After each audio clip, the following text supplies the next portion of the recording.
So the session that I've just chaired was about the future of clean mobility. And, we spoke about very interesting things about LNG for trucks, fostering an ecosystem that will allow clean transportation for heavy-duty vehicles, allowing trucks to travel 4 times the distance without recharging.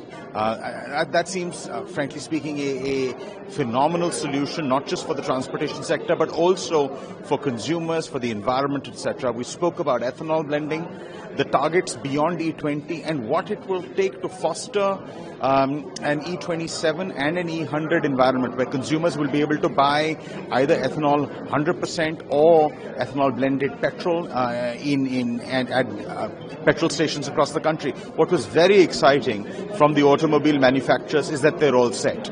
We heard from Hyundai that actually it is all about implementation, but from the vehicular perspective, they are set and looking forward to this big change in Indian e-mobility.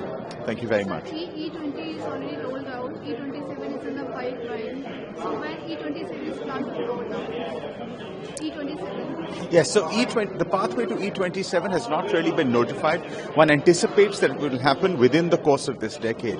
From an industry perspective, I think production assets are pretty much online. We need a little more investment in that ecosystem, and I think that will happen through Government of India policies, and once it notifies the target dates for implementation of E27 and E100. As far as the vehicles are concerned from the automobile sector, we just heard from Hyundai that they are ready for that adoption as well, of moving to those 2 standards. And as far as the oil marketing companies are concerned, I think setting up their assets for retailing of these solutions is something that is well underway as well. So I think all guns ahead for that.